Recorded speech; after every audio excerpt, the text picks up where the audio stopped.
महापूर हा नित्याचा विषय बनलेला आहे. मग महापूर हा मानवनिर्मित की निसर्गनिर्मित? आता एक काय सांगतो मी तुम्हाला,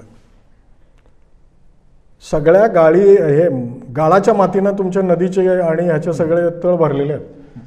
त्यामुळं थोडा जरी पाऊस पडला तरी पूर येतो. खरं आहे. कारण त्याला पाणी साठवण्याची नैसर्गिक क्षमताच नष्ट झाली ना. पूर्वी जेवढं पाणी त्या धरणामध्ये साठवलं जायचं, नदीच्या पात्रात साठवलं जायचं, तेवढं साठवलंच जात नाही. कारण सगळे गाळाने भरलेले आहेत ना. ते गाळानं भरलेल्यामुळं तुम्ही साठवू शकतच नाही. हा पहिला भाग. त्यामुळं थोडा जरी पाऊस आला तरी पूर आणि महापूर येतात. दुसरं एक तुम्हाला सांगेन मी, जसं मी सांगितलं की डोंगर उतारावर सगळी झाडं तोडली, तसं पूर्वीची नदीच्या काठावर सगळी झाडं होती. आणि झाडांचं काम तुम्हाला माहिती आहे, मातीला घट्ट धरून ठेवण्याचं ते काम करतात. डोंगर उतारावरची झाडं तोडल्यामुळं तर हे सगळं यायलं ना प्रकल्प. 2 वर्षापूर्वी आपल्या पन्हाळ्याला काय झालं बघितलं आपण. सगळा रस्ता खचून सगळं खाली चालू होतं ना. वर्षभर रस्ता बंदच होता. मग हेच प्रकार सगळीकडे चालू आहे. आता दुसरी गोष्ट की आत्ता जो पाऊस पडतो किंवा आत्ताची जी परिस्थिती आहे, आपण म्हणतो की मोठा पाऊस पडला म्हणजे हे निसर्गाचा कोप झाला, बरोबर आहे. पण निसर्गाला बिघडवण्याचं काम हे माणसानं केलेलं आहे. खरं आहे. ज्याला आपण ग्लोबल वॉर्मिंग म्हणतो माहीत आहे ना, global warming and climate change, ही गोष्ट त्याला रिस्पॉन्सिबल आहे. गेल्या 2 वर्षामध्ये आपल्या कोल्हापूर आणि महाराष्ट्रामध्ये फार मोठ्या प्रमाणामध्ये पाऊस पडून पूर आले. पण यावर्षी ती परिस्थिती नव्हती. यावर्षी म्हणावा तेवढा पाऊस पडला नाही. त्यावेळी शास्त्रज्ञांनी ऑलरेडी सांगितलेलं होतं की यावर्षी आपल्या दक्षिण भारतामध्ये पावसाचं प्रमाण कमी असेल. त्याने ऑलरेडी सांगितलेलं होतं, अल निनो इफेक्ट म्हणतात त्याला. तो अल निनो इफेक्ट ज्यावेळी येतो ना, त्यावेळी भारतामध्ये मान्सून वारे कमी येतात आणि पाऊस कमी पडतो. त्याने ऑलरेडी सांगितलेलं होतं. आत्ताची जी सगळी सिच्युएशन आहे ना पर्यावरणाची बदललेली, ही सगळी या घटकामुळं आहे. कशामुळं? ग्लोबल वॉर्मिंग आणि क्लायमेट चेंजमुळं आहे. याचं एक साधारण उदाहरण मी सांगतो तुम्हाला.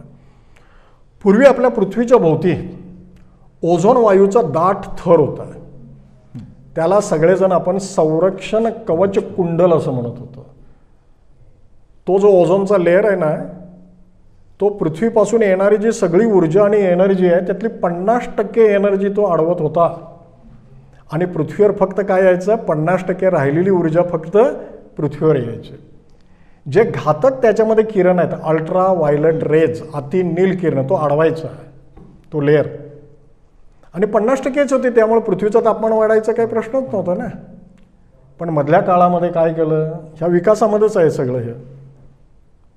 याच्यामध्ये CFC नावाचा वायू आहे, क्लोरोफ्ल्युरोकार्बन. हा मोठ्या प्रमाणामध्ये आम्ही फ्रीजमध्ये वापरतो.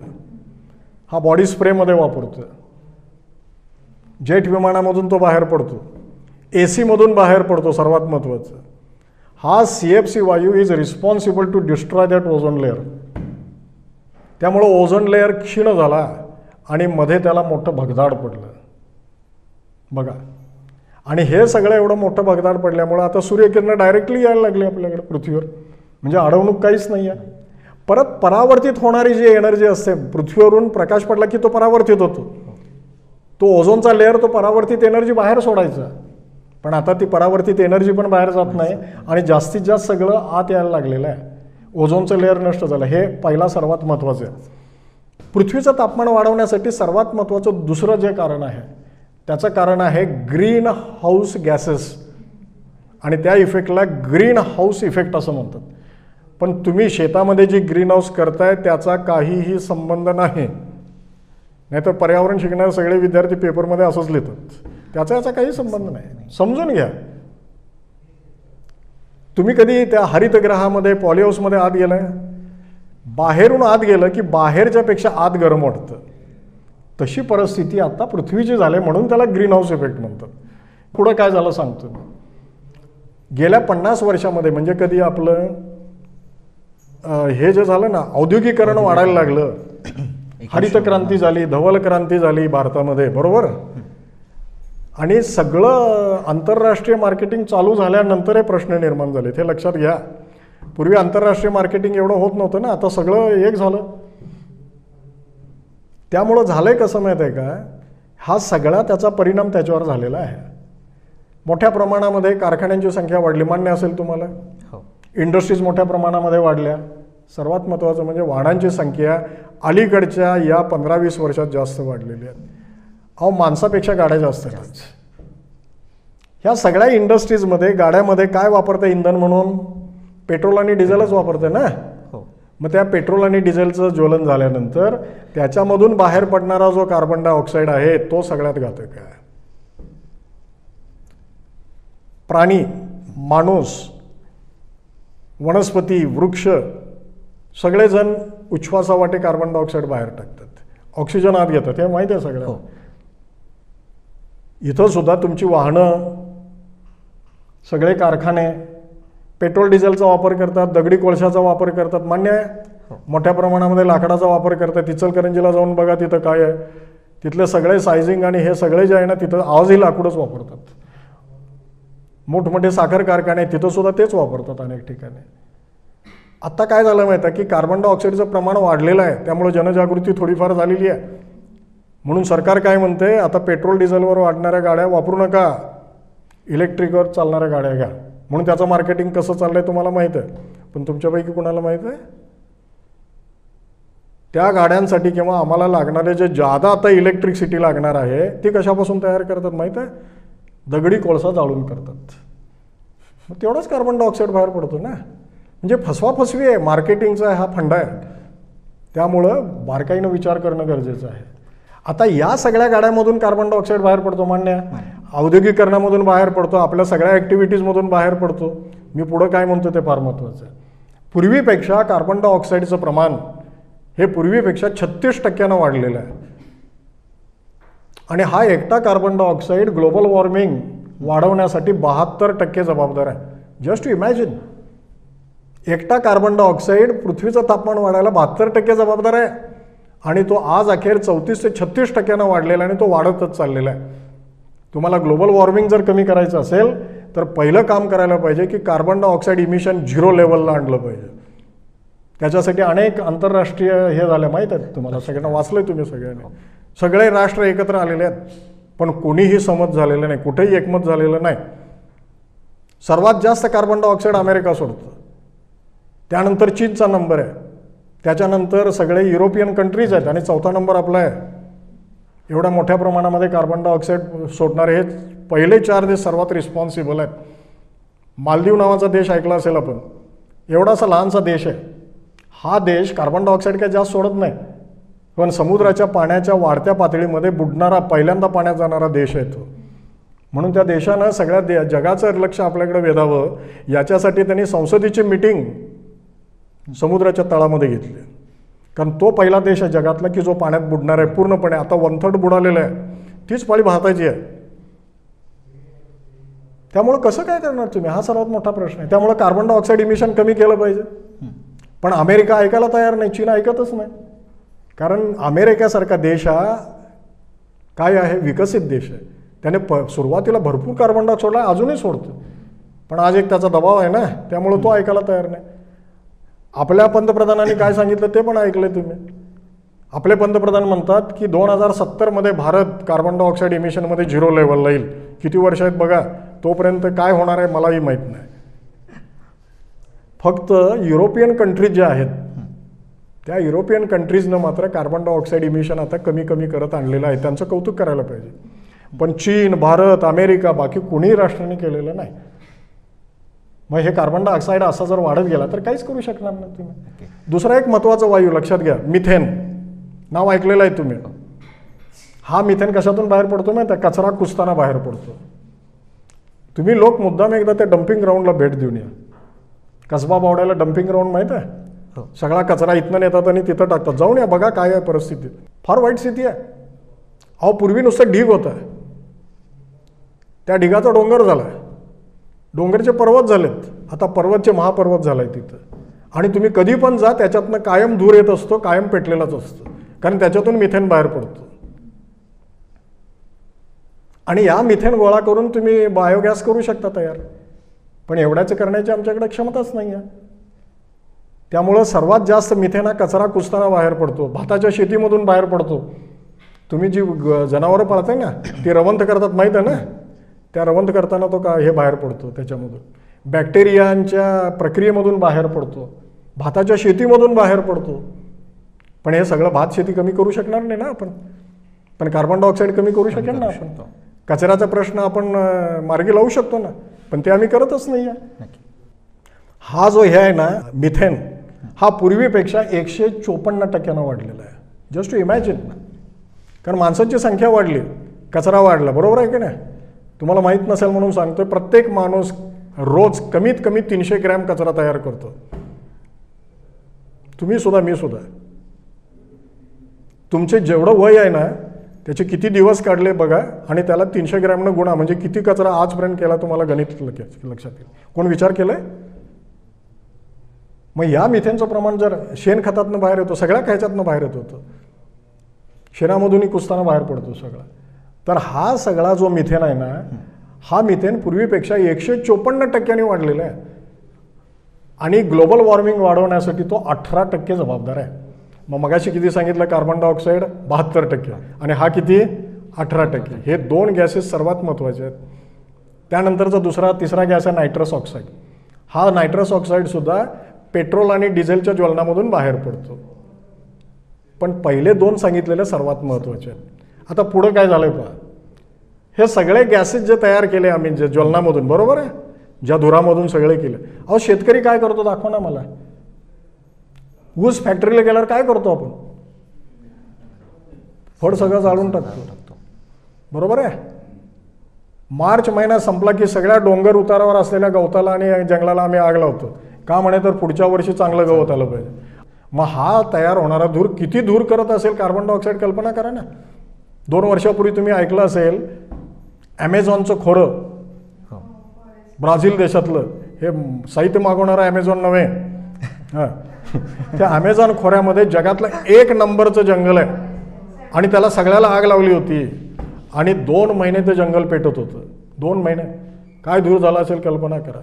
ते झाल्यानंतर 2 महिन्यांनी ऑस्ट्रेलियातलं जंगल सगळं पेटवलं गेलं. पेटलं नाही, पेटवलं गेलं. कारण जंगल तोडायला सुद्धा आम्हाला वेळ नाही, पेटवायचं डायरेक्ट. मग मला सांगा ना, आता मला सांगा, तुम्ही तयार केलेला सगळा कार्बन डायऑक्साईड निसर्गामध्ये कोण घेतं? झाडच घेतात ना, वनस्पती घेतात. कार्बन डायऑक्साईड प्रमाण वाढलं, पण जंगलांचं प्रमाण कमी झालं. त्यामुळे कार्बन डायऑक्साईडचं प्रमाण वाढत चाललंय. मान्य तुम्हाला?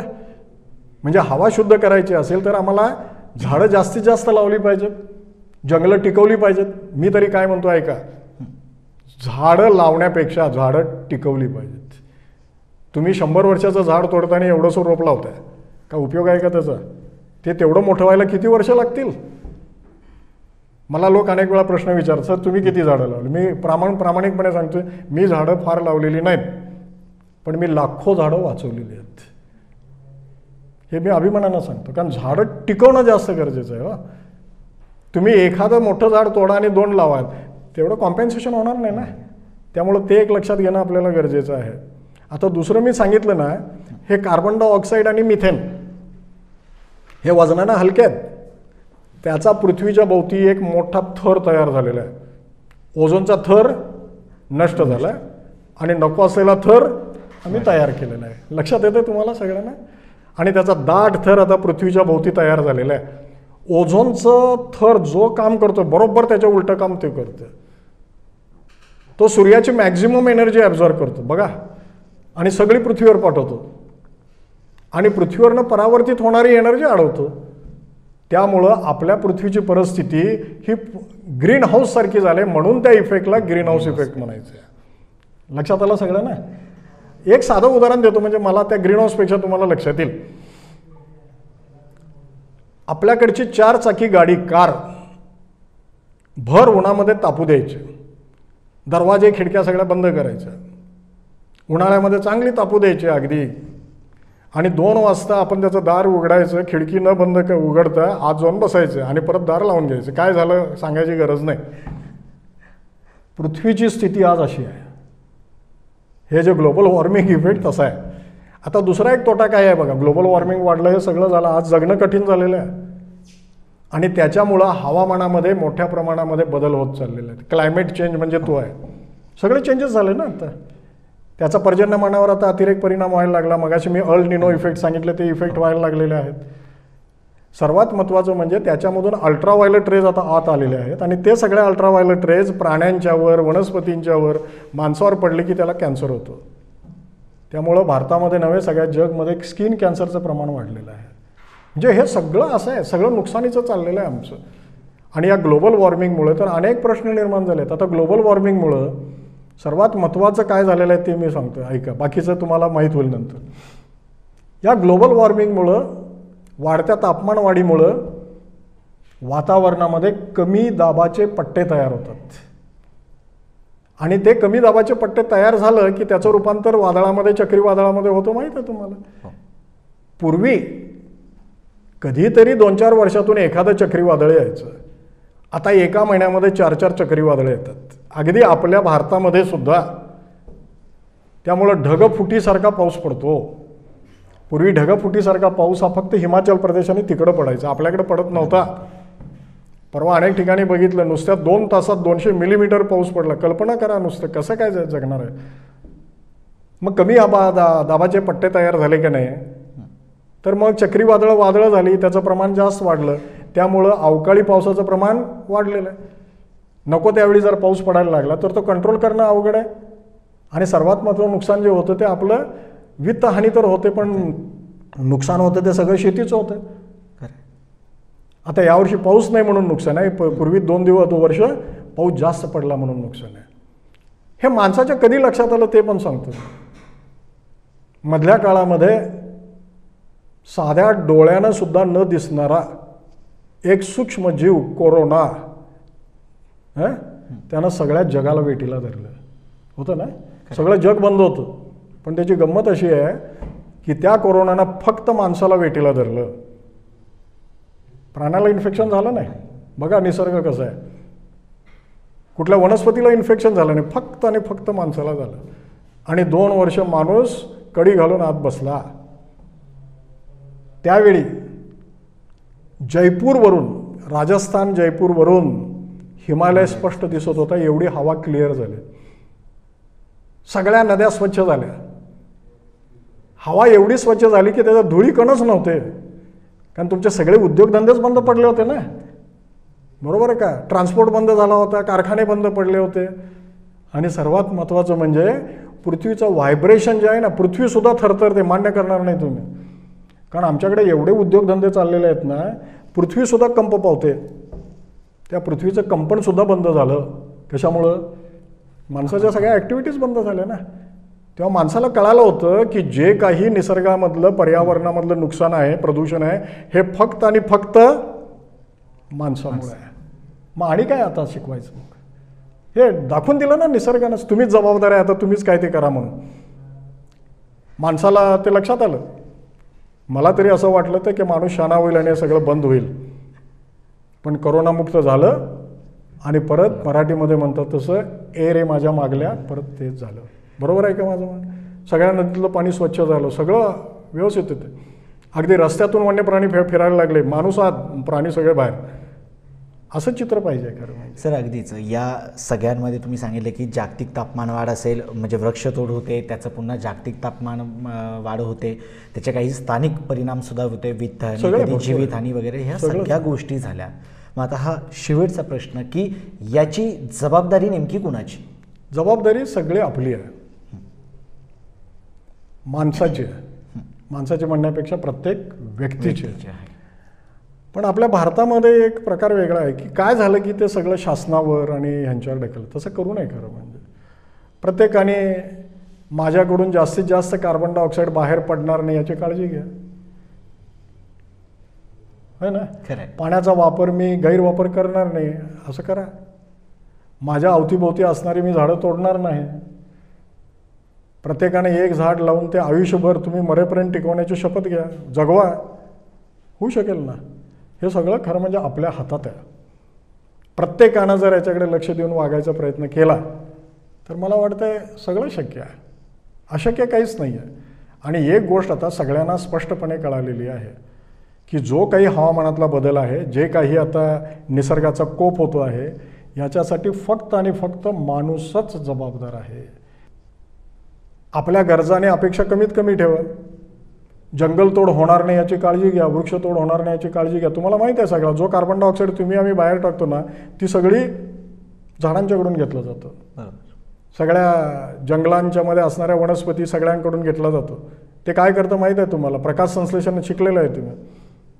तो कार्बन डायऑक्साईड ती वनस्पती आत घेते, झाडं आत घेतात, ऑक्सिजन, त्याच्यापासून ते अन्न तयार करतात आणि ऑक्सिजन बाहेर टाकतात. आपले वृक्ष, आपली जंगलं ऑक्सिजन देणारे नैसर्गिक कारखाने आहेत. तुम्ही नको असणारे कारखाने कार्बन डायऑक्साईड सोडणारेच जास्त केले आणि ऑक्सिजन देणारे कारखाने कमी केले.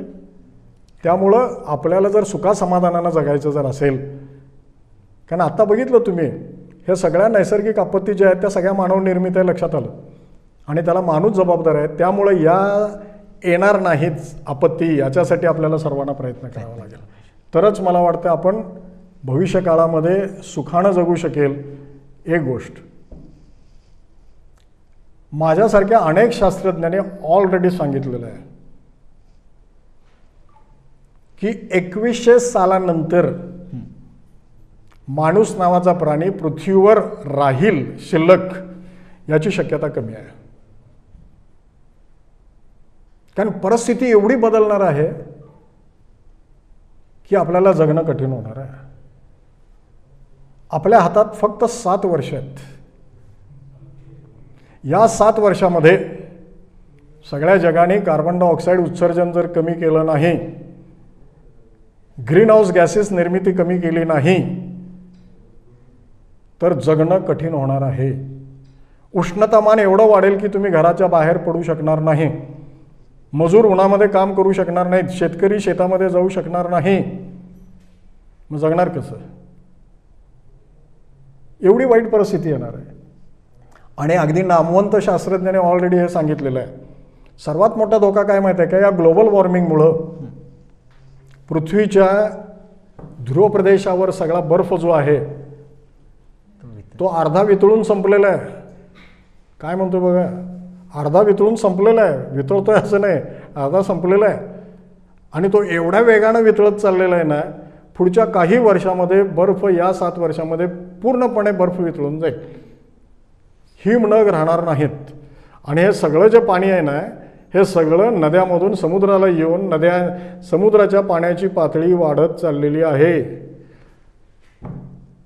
आणि पुढच्या 50 वर्षामध्ये याच्यातल्या पृथ्वीच्या नकाशावर असणारे 27 देश पूर्णपणे पाण्याखाली जाणार आहेत. मुंबई पुढच्या काही वर्षामध्ये 35% पाण्यात जाणार आहे.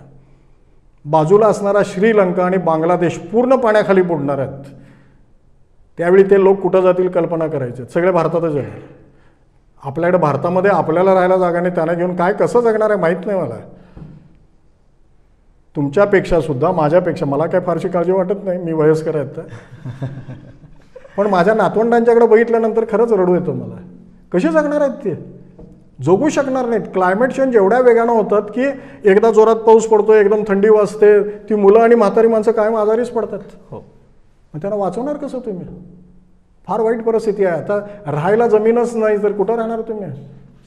अशा अनेक देश, 27 देश पाण्याखाली जाणार आहे. पहिला देश पाण्यात जायला सुरुवात झालेला आहे, सांगितलं मगाशी, मालदीव. आपल्या भारतामधले सुद्धा जी समुद्र किनाऱ्यावर असणारी 12 शहरं जी आहेत ती पूर्णपणे पाण्याखाली जातील 100 वर्षात.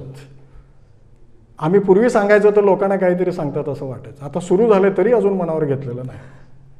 त्यामुळं एक काम केलं पाहिजे की याच्याबद्दल जनजागृती करायला पाहिजे. हे काम तुमचं आहे. जेवढं म्हणून करता येईल, सांगता येईल लोकांना, ते पटवून सांगता आलं पाहिजे. आणि ते सगळं पटवून सांगून स्वतः कृतीशील राहिलं पाहिजे. नुसतं दुसऱ्याला नॉलेज सांगून नाही चाललं. मी स्वतःच दिलं उदाहरण. लाखो झाडं मी वाचवलेली आहेत. अनेक मोठमोठे प्रोजेक्ट्स बंद पडलेले आहेत. मग माझ्यासारखे शिकलेले अनेक लोक आहेत ना, ते का करत नाहीत हा माझा मोठा प्रश्न आहे. ठीक आहे, ते नाही करत असेल तर मी करणारच आहे. तुम्ही म्हणाल तसं त्या पश्चिम घाटामधल्या सगळ्या मायनिंग मी बंद केल्या. कोल्हापूर शहरामध्ये रस्ते विकासामध्ये 9,000 झाडं तोडणार होती. तो विकास प्रकल्प मी 10 महिने थांबवला. मग तुम्ही नाही करू शकत? एक सरकारी नोकर असून सुद्धा सरकारच्या विरोधात 7 केसेस घातल्या मी. काय केलं सरकारनं माझं? हा प्रश्न आहे माझा तुम्हाला सगळ्यांना. असं प्रत्येकानं न घाबरता काम केलं पाहिजे. आम्ही काय झालं, आम्ही एवढे स्वार्थी आहे ना, माझ्यापुरतंच बघतो, माझा आहे ना बाकीच जाऊ दे म्हणतो आम्ही. ती वृत्ती जर सोडली तर मला वाटतं ह्याचे निर्माण होणारे जे सगळे प्रश्न आहेत भविष्यकाळात ते काही अंशी तरी कमी होतील. पण तरीही संकट टळलेलं नाही. सगळ्यांनी प्रयत्नशील राहूया. ओके, नक्कीच. डॉक्टर मधुकर बाचुळकर सरांशी आपण गेली तासभर संवाद साधतोय.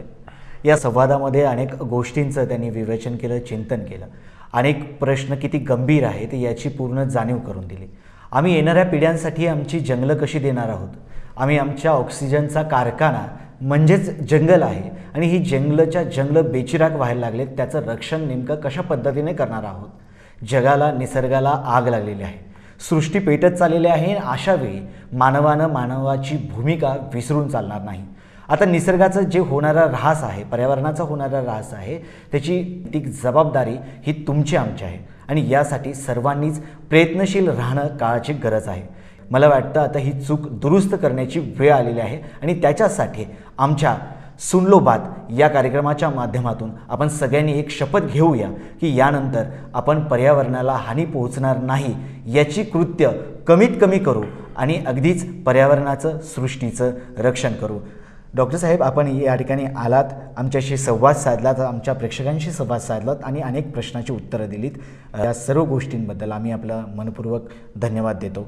धन्यवाद. नमस्कार.